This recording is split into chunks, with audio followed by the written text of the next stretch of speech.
Hello everyone, कैसे हैं आप सब। मैं प्रणव शर्मा स्वागत करता हूं आपका इस प्यारे से यूट्यूब चैनल पर जिसका नाम है मोशन फाउंडेशन। बच्चों, आज हम यहां पर क्लास 7th के लिए चैप्टर साउंड लेकर आए हैं। हम चैप्टर साउंड से कुछ PYQs करेंगे, कुछ क्वेश्चंस करेंगे और हम देखेंगे या आप खुद देखना कि आपकी जो तैयारी है, जो प्रिपरेशन है ओलंपियाड्स की, वो कहाँ तक पहुँची या किस हद तक आप कवर कर रहे हैं। ओके, सो करना क्या है, हर बार की तरह आपको नोटबुक और पेन लेकर बैठना है। अपना रूम लॉक कर दो ताकि आपको कोई परेशान न करे। हम यहाँ पे क्वेश्चंस करेंगे, कुछ PYQs है यहाँ पर हमारे डिफरेंट ओलंपियाड्स के। आपको करना क्या है, क्वेश्चंस जैसे यहाँ पर होगा आप उसको खुद करने की कोशिश करेंगे, अपना आंसर टिक कराएंगे, मैं उसे सॉल्व कराऊंगा, आप चेक करेंगे कि आपका सही है या फिर रॉन्ग। ठीक है, तो स्टार्ट करते हैं बच्चों, बिना हम टाइम वेस्ट करें हमारा लेक्चर जो आज का सेशन है वो हम स्टार्ट करते हैं। देखते हैं सबसे पहला क्वेश्चन कौन सा है चैप्टर साउंड से। सबसे पहला क्वेश्चन है NSO का, the frequency of vibration of string depends upon. String के जो वाइब्रेशन है, जो उसकी फ्रीक्वेंसी होती है वो किस पर डिपेंड करती है। हम जानते हैं कि जो स्ट्रिंग होती है उसके जो वाइब्रेशंस होते हैं वो डिपेंड करती है, जो फ्रीक्वेंसी होती है वो डिपेंड करती है उसकी लेंथ पर। लेंथ पर कैसे डिपेंड करती है, हम जानते हैं कि लेंथ जो होती है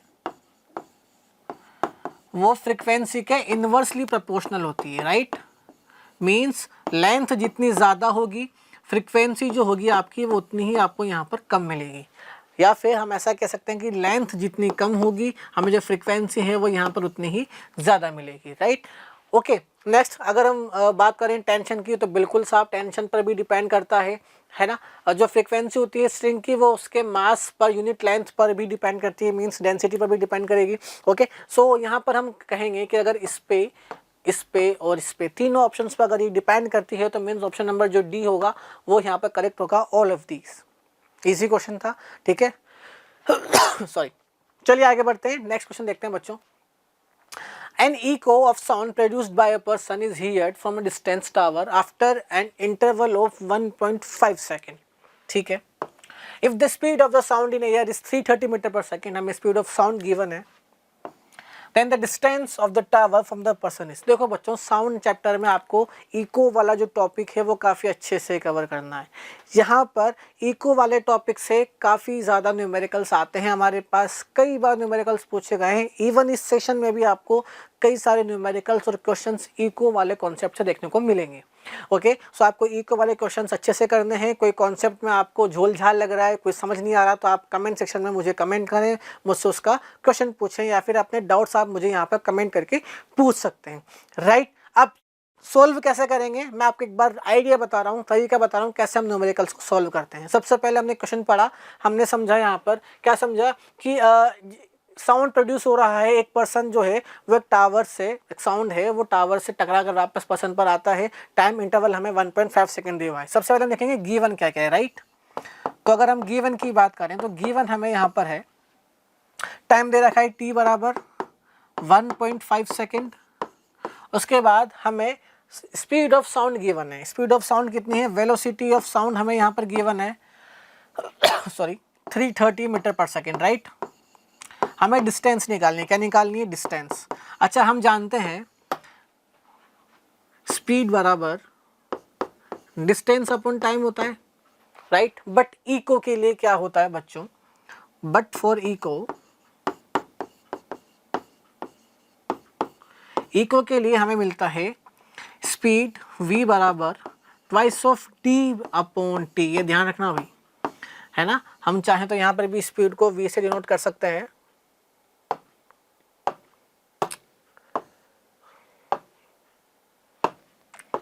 ठीक, अभी ऐसा क्यों होता है, क्योंकि जो इको होता है वो होता है रिफ्लेक्शन ऑफ साउंड। क्या होता है बच्चों, रिफ्लेक्शन ऑफ साउंड। इको क्या होता है, एक्चुअली में क्या हो रहा होगा आप ऐसा समझें कि ये अगर एक बिल्डिंग है और यहाँ पर पर्सन खड़ा हुआ है, तो जो साउंड वेव है वो पहले कुछ ऐसे गई और टकरा कर वापस से ऐसे आई। ठीक, ऐसा होता है। तो मतलब मान लो अगर ये डिस्टेंस d है तो एक्चुअल में वो d डिस्टेंस जब जाती है तब ट्रैवल करती है, और जब टकरा के वापस से आती है तब वो वापस से सेम डिस्टेंस d ट्रैवल करती है। तो स्पीड का फॉर्मूला होता है, स्पीड बराबर होता है total distance upon total time. Right, अच्छा यहाँ पे टोटल डिस्टेंस कितना हमारे पास ट्वाइस ऑफ डी आ जाती है, तो हम यहाँ पर लिखते हैं स्पीड v बराबर twice of D by T. समझ में आया ट्वाइस ऑफ डी क्यों आता है। अब हम यहीं पे चलेंगे, हमें डिस्टेंस निकालना था। अच्छा v की वैल्यू हमें गिवन है 330, सो हमें यहाँ से मिल जाएगा 330 is equals to twice of d divided by time 1.5 है।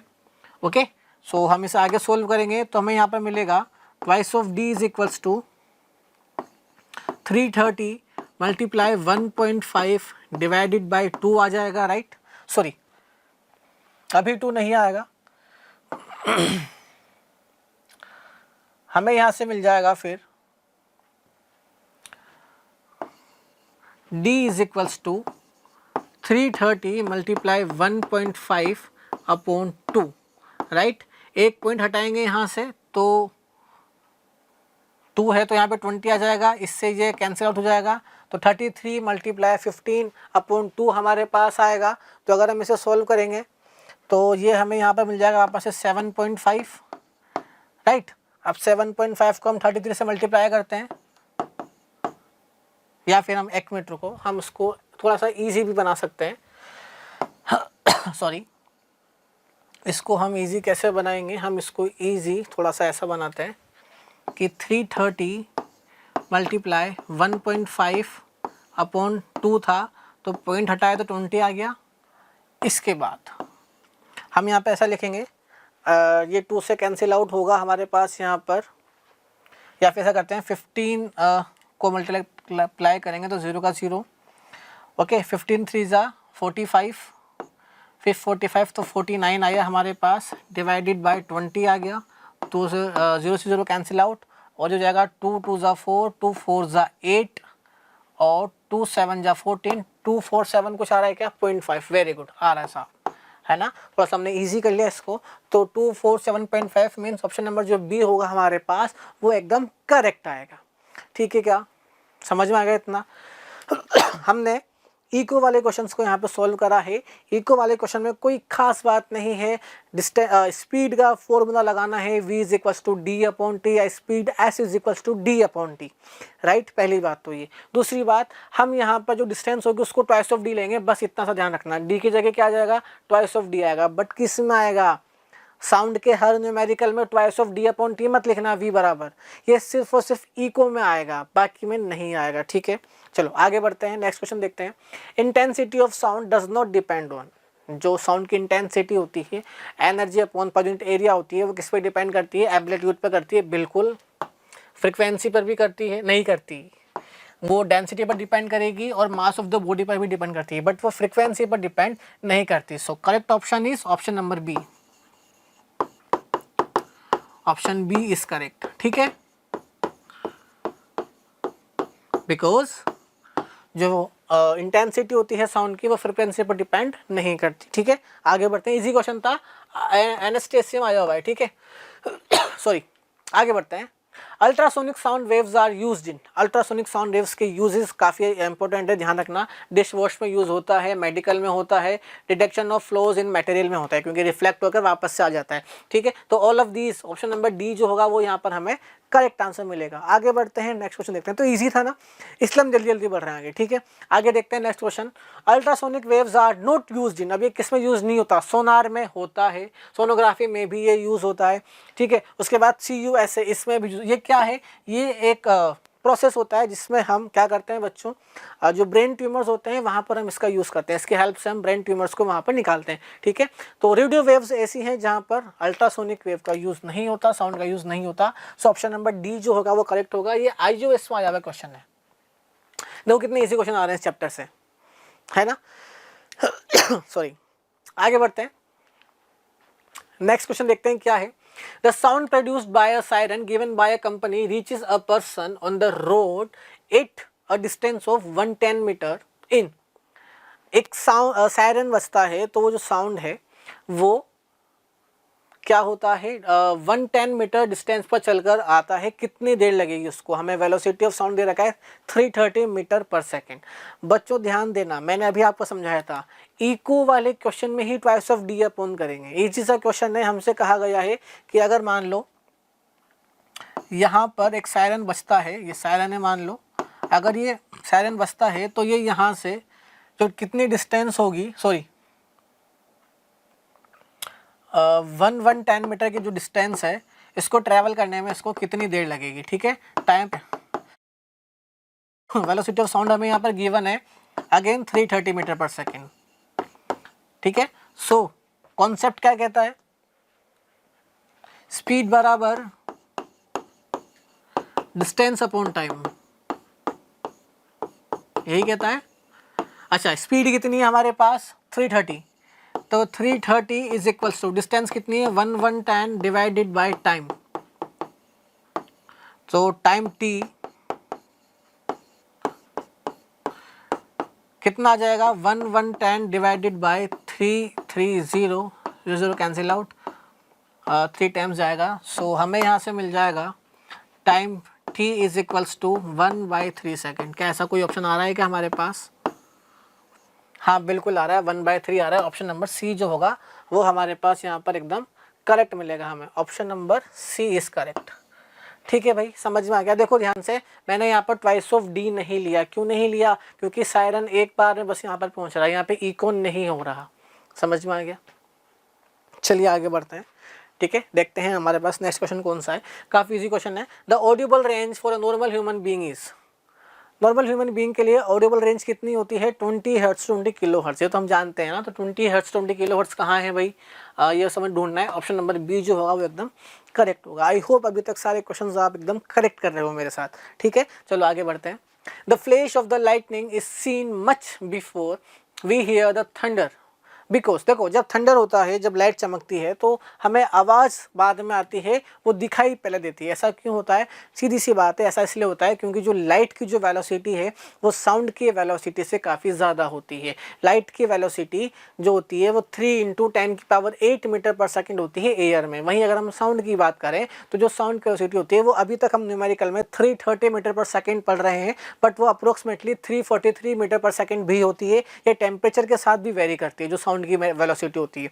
अच्छा एक बात तो ध्यान रखना, कोई आपसे पूछ सकता है वाइवा में या फिर न्यूमेरिकल आ सकता है या क्वेश्चन आ जाएगा आपके पास कि साउंड वेव में और जो लाइट वेव है दोनों में क्या डिफरेंस है। तो साउंड वेव जो होती हैं वो मैकेनिकल वेव्स होती हैं, उनको प्रोपेगेट करने के लिए एक मीडियम की आवश्यकता होती है। वहीं अगर हम लाइट वेव की बात करते हैं तो लाइट एक इलेक्ट्रोमैग्नेटिक वेव होती है। इसको प्रोपेगेट करने के लिए या ट्रैवल करने के लिए या एक जगह से दूसरी जगह तक जाने के लिए इसको मीडियम की आवश्यकता नहीं होती। ये वैक्यूम में भी ट्रेवल कर सकती है, राइट। चलिए आगे बढ़ते हैं। आगे बढ़ने से पहले इस क्वेश्चन का सही आंसर लगाएंगे हम। Speed of light is more than the speed of sound. Option number A जो होगा हमारे पास वो एकदम यहाँ पर करेक्ट होगा। ठीक है, चलिए भाई आगे बढ़ते हैं, देखते हैं नेक्स्ट क्वेश्चन कौन सा है हमारे पास। नेक्स्ट क्वेश्चन है question number 9। Which of the following statement is wrong? कौन सा स्टेटमेंट यहाँ पर फॉल्स है?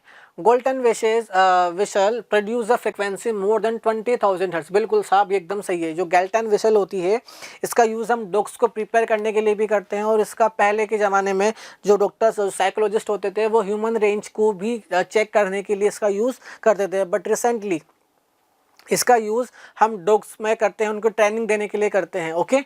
Second, infrasonic vibrations are used for homogenising milk. ये भाई मुझे थोड़ा सा गड़बड़ लग रहा है।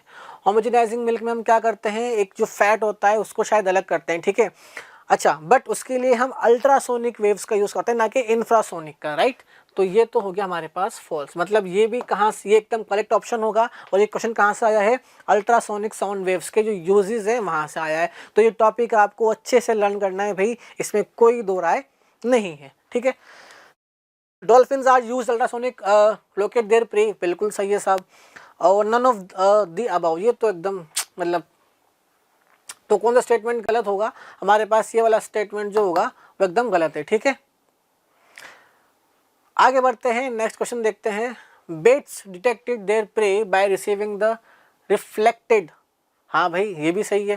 अल्ट्रासोनिक वेव्स, जो बेट्स होते हैं वो अल्ट्रासोनिक साउंड वेव्स इमिट करते हैं। ठीक है, तो जैसे क्या होता है, जो बैट होता है वो बैट जब फ्लाई करता है, जब उड़ता है, तो वो उड़ते समय अपने साथ साथ साउंड वेव्स भी प्रोड्यूस करता है, अल्ट्रासोनिक साउंड वेव्स प्रोड्यूस करता है।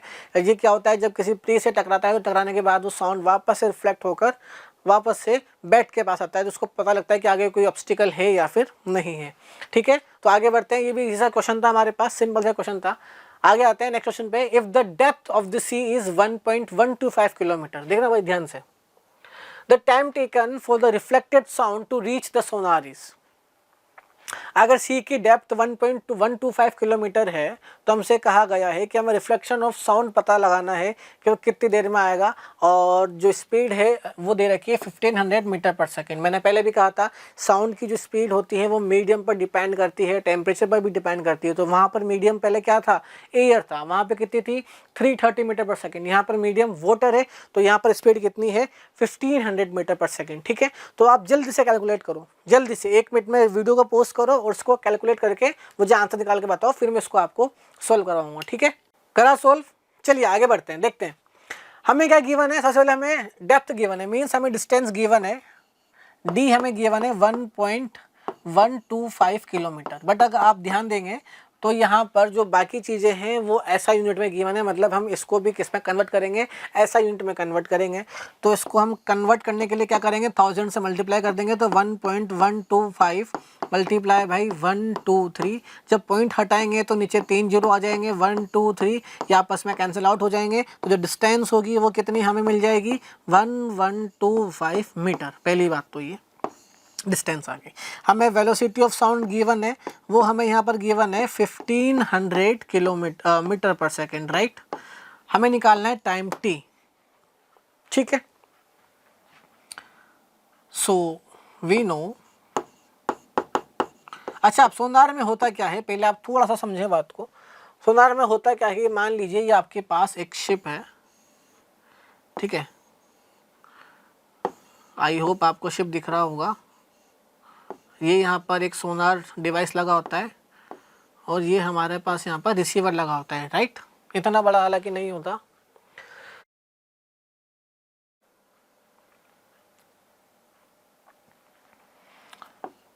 ये रिसीवर यहाँ पर लगा होता है, ठीक है।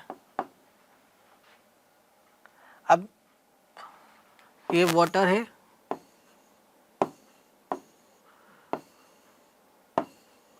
और मान लीजिए ये आपकी फाइनल डेप्थ है यहाँ तक। तो होगा क्या, जो साउंड वेव्स होंगी वो यहाँ से निकलती हैं और निकलने के बाद वापस से यहाँ पर आती है। ठीक है, तो अब यहाँ पर क्या करते हैं, यहाँ से यहाँ तक जाने का समय मान लो डिस्टेंस d है, तो यहाँ पर भी d डिस्टेंस आएगा, तो टोटल कितना हो जाता है ट्वाइस ऑफ d हो जाएगा। ठीक है, तो वही हमने यहाँ पर करेंगे, वेलोसिटी ऑफ साउंड बराबर twice of d upon t। तो हमें यहाँ पर क्या निकालना है, हमें यहाँ पर निकालना है टाइम निकालना है। ठीक है, अच्छा टाइम निकालना है हमें यहाँ पर। तो अगर हम टाइम की बात करते हैं तो ठीक है भाई, टाइम टेकन t बराबर आ जाएगा हमारे पास twice of d divided by velocity of sound. तो वैल्यू पुट करेंगे तो यहाँ पर हमें मिल जाएगा 2 multiply 1125 I think, yes, divided by कितना है 1500 है, 1500। ठीक है, तो ये जब हम इसको कैंसिल आउट करेंगे तो कितना आएगा, जल्दी करके बताएं भाई आप लोग मुझे इसका आंसर। अगर हम इसे कैलकुलेट करते हैं तो कितना आंसर आएगा हमारे पास, 2 से ये कट जाएगा 2 7 जा 14, 2 5 जा 10, 750 टाइम्स। और अगर हम 750 की अब हम बात करेंगे तो इसको क्या हम 25 से काट सकते हैं क्या, 25 से, एक मिनट, इसको हम 5 से करते हैं। 5 2 जा 10, 5 2 जा 10, 5 जा 25 और 5 1 जा 5, 5 5 जा 25, 150 आ गया। फिर 5 से करेंगे तो 5 4 जा 20, 5 5 जा 25 और 5 3 जा 15, मीन्स हमारे पास आ गया 30, 5 9 जा 45, 5 6 जा 30, 3 2 जा 6, 3 3 जा 9, मीन्स हमारे पास आ गया टाइम t बराबर 3/2 और यहाँ पर आ जाएगा टाइम t बराबर 1.5 सेकेंड। क्या 1.5 सेकेंड आ रहा है, बिल्कुल आ रहा है। मीन्स ऑप्शन नंबर जो बी होगा वो हमारे पास एकदम करेक्ट होगा। समझ में आ गया भाई। सोनार है, सोनार भी रिफ्लेक्शन ऑफ साउंड का ही हमारे पास एक एप्लीकेशन होता है। ठीक है, इको का एक एप्लीकेशन आप मान सकते हैं। चलिए आगे बढ़ते हैं, नेक्स्ट क्वेश्चन देखते हैं कौन सा है हमारे पास। A device which is based on the reflection of sound is megaphone और speaker, speaking tube, stethoscope, option a और बी, ये दोनों हमारे पास करेक्ट होंगे। तो ऑप्शन नंबर जो सी होगा वो एकदम करेक्ट होगा हमारे पास, ठीक है भाई। जो ऑप्शन नंबर सी होगा, बोथ ए और बी दोनों हमारे पास यहाँ पर करेक्ट होगा। मेगाफोन्स में भी रिफ्लेक्शन ऑफ साउंड होता है और स्टेथोस्कोप में भी रिफ्लेक्शन ऑफ साउंड होता है, ठीक है। थर्ड क्वेश्चन देखते हैं, काफ़ी इजी क्वेश्चन आ रहे हैं हमारे पास। A sound wave makes an angle of 30 degree with the reflecting surfaces, the angle of reflection is. देखो बच्चों, जो साउंड है वो, जो साउंड वेव होती है वो एंगल ऑफ जो लॉज ऑफ रिफ्लेक्शन होते हैं उसको फॉलो करती है। अब लॉज ऑफ रिफ्लेक्शन क्या होते हैं, हमने लाइट चैप्टर में पढ़े थे। एंगल ऑफ आई बराबर एंगल ऑफ आर होता है। तो अब देखो यहाँ पे क्या हो रहा है, ये सरफेस है, अब साउंड है तो साउंड वेव ऐसे गई और ये हमारे पास नॉर्मल होता है और टकरा कर वापस से ऐसे आएगी, राइट। अब यहाँ पर जो साउंड वेव है वो क्या कर रही है, साउंड वेव एंगल बना रही है। ये वाला एंगल है हमारे पास 30 डिग्री, कितना है, 30 डिग्री का है। अब अगर ये 30 डिग्री का है तो ये कितने का होगा, 60 डिग्री का होगा।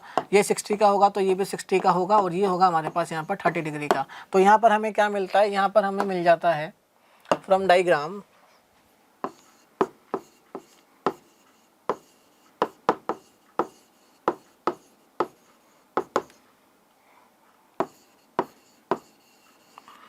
एंगल ऑफ आई बराबर 60 degree and we know angle of i बराबर एंगल ऑफ आर होता है। सो एंगल ऑफ आर बराबर 60 डिग्री, ठीक। मीन्स ऑप्शन नंबर जो बी होगा हमारे पास वो एकदम करेक्ट होगा, ठीक है। चलिए आगे बढ़ते हैं। The minimum distance between the source of sound and reflector so that an echo is heard for the sound is। हमने पढ़ा था इको में कि अगर हमें इको लेना है तो उसके लिए मिनिमम डिस्टेंस क्या होगी, 17 मीटर से ज़्यादा होनी चाहिए, ठीक है। सो 17 मीटर जो होगा वो हमारे पास एकदम करेक्ट होगा, ठीक है। चलिए ये एकदम करेक्ट हो गया हमारे पास। आगे बढ़ते हैं, इजी से क्वेश्चन आ रहे हैं ना, राइट। कोई दिक्कत तो नहीं आ रही किसी को, अगर आ रही हो तो मुझे अभी कमेंट करके बताएं बच्चों, ठीक है।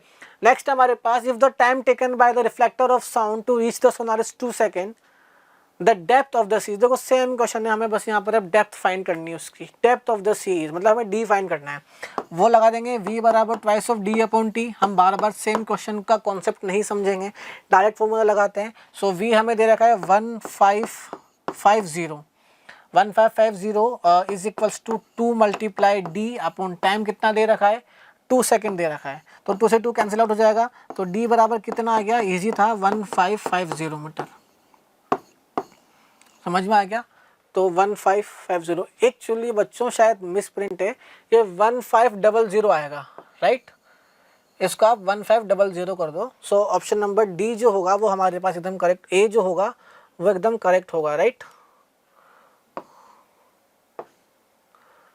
1500, ठीक। चलो 1500 आएगा हमारा आंसर। मीन्स ऑप्शन नंबर जो ए होगा वो एकदम हमारे पास करेक्ट होगा, ठीक है। आगे बढ़ते हैं। The pitch of the sound is determined by the, देखो साउंड जो पिच होता है, साउंड का जो पिच होता है वो फ्रिक्वेंसीज पे डिपेंड करता है, ठीक है। सो ये भी इजी क्वेश्चन था, frequency is the correct answer, option number A is correct. अच्छा यहाँ पर अगर हम बात करें जो एम्पलीट्यूड होता है, इससे तो हम लाउडनेस डिनोट करते हैं ना। एम्पलीट्यूड जो होता है, लाउडनेस जो होता है वो एम्पलीट्यूड पर डिपेंड करता है। एम्पलीट्यूड जितने ज़्यादा होंगे लाउडनेस उतना ज़्यादा होगा, एम्पलीट्यूड उतने कम होंगे सॉरी जो हमारा जो लाउडनेस है वो भी उतना ही हमारे पास कम होगा, ठीक है। आगे बढ़ते हैं भाई।